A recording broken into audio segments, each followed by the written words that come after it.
Good evening, TheoTrade. This is Corey Rosenblumen. You're watching the Theo Nightly video for the 21st of January here in 2021. And the tech stocks are on fire. But it's not necessarily all the tech stocks. It's our leading market cap names. That does include Amazon. Also take a look at Apple. We'll go through all these in just a minute here. But Apple, Facebook, a little bit of Intel, which had a little surprise release before the official earnings today. But we'll talk about that later. And Nvidia. But let's start at the top with the Nasdaq, because the Nasdaq is the tech heavy index. Right alongside of it, the XLK, which is an ETF. And of course, if you trade options or do anything in the ETF world, that could be the Qs, triple Qs, QQQ will be something to talk about as well. Now, what we're going to discuss is this, which is a stellar continuation of the uptrend. These higher highs, higher lows, higher highs, higher lows, rising moving averages, with the strategy being buy the pullbacks. Now what now? It's overbought. It's a similar situation to the earlier part in December when the market went straight up.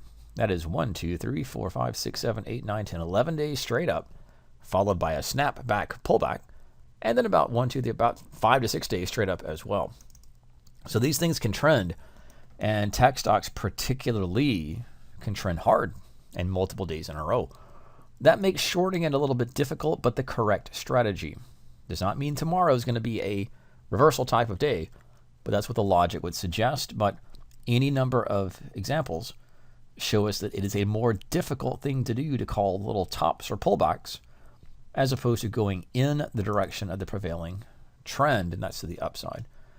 And that's the Qs in the Nasdaq. Now, again, Intel had a little surprise earnings. There might have been a leak right before the market closed, but that will start us off on Friday with a little bit of a bullish Intel, and we'll see how that plays into the next session. Nvidia was a strong name in today's session, but the news in our discussion was all over Apple, and that is another strong stock getting stronger. The stock making a new 52-week high, and if I'm not mistaken, it's a new all-time high.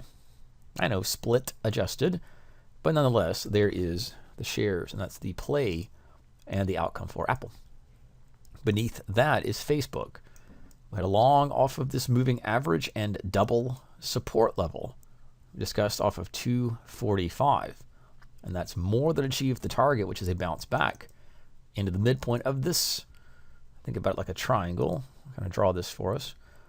Almost like a triangle right here, and that is about the 275. So 75, top would be 85 of this range, and down here is about 65. And of course, we're bouncing off the 50. Levels to watch in Facebook as we go forward. Other stocks that aren't quite monsters of tech would include PayPal. Not a monster of tech, no, but it's strong technology stock that it as well is making new all-time highs. And the strategy, once again, is get those pullbacks, those retracements, those bull flags on rising moving averages or some type of entry point long into strong trending stocks.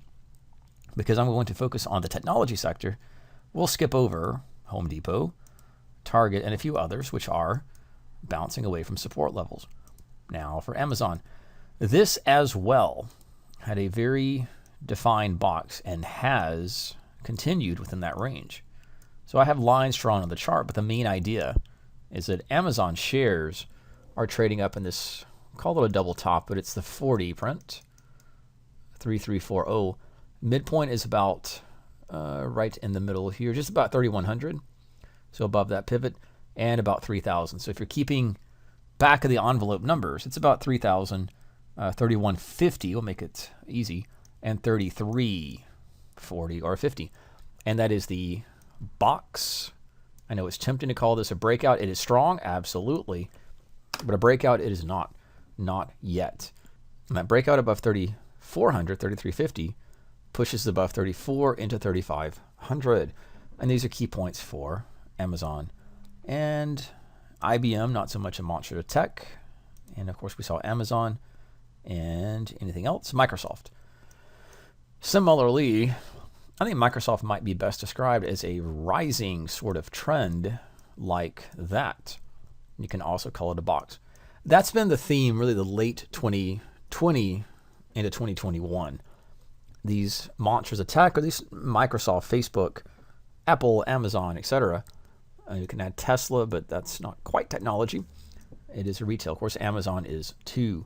We just consider them monsters of tech because they are the largest market cap names. So even though we have a support level for Microsoft rising, perhaps it's best described as a continuation of the uptrend. So long trades are favored.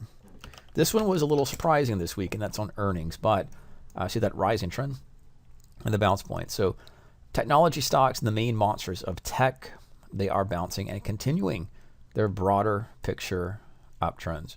That's resulted in a strong Nasdaq that is stronger than the S&P, which stalled today, than the Russell, or than the Dow actually. And now we can talk about the Russell, which is a little bit weaker. And the Russell's more financial centric, XLF, or small cap centric, as opposed to the Nasdaq. Let's switch gears and talk about which stocks made new highs with the market. You know these names: Apple, Google, PayPal, Eli Lilly, and Broadcom. There's Chipotle Mexican Grill and others that you might find familiar too. But the concept or the main idea of discussing this type of scan is to find strong stocks that are expected to keep getting stronger, and such that make new 52-week highs likely continue making new 52-week highs. So a quick overview. We just saw these a moment ago, but just on the other side of the equation, there's Apple, there is Google, there is PayPal, just in order of market cap. Eli Lilly, and that's remarkably strong healthcare stock. Broadcom, that is more stable but still uptrending. Texas Instruments, and we of course can talk about Chipotle. So is it bullish all around? Certainly not. 27 stocks in the S&P 500 made new 52-week highs, and the bulk of those made new all-time highs. And these continue to be the candidates to watch if you are needing some bullish deltas or needing some positive deltas, if you are hedged or to hedge a portfolio or add risk. And this is the January effect, just taking a look back at prior Januaries and how we are plotting this out and framing it. The January drift continues, the holiday drift continues, and that's been the case for about a month or so. And to finish the conversation for the night, it's this play or this similarity I've been directing you to, which is this January creep from December and November. This January in 2018, yes, it resulted in a sharp pullback. So that makes the longs risky, but picking up pennies in front of a steamroller. So if you are shorting, be patient. If you are being long or being bullish, don't get overconfident. The market's with you right now, but at any point in time, that rug pull can come. And the similar case was into 2020, which is a bullish November creep, right? No, non-stopping. Bullish December, bullish January, and then the snapback. 2021, we had a bullish November, bullish December, and as each day I've been discussing, bullish January. As we come to the end of January, that's going to run the course. But that's the easiest way to talk about the market. It's just creep, bullish creep, bullish creep ahead of a future pullback.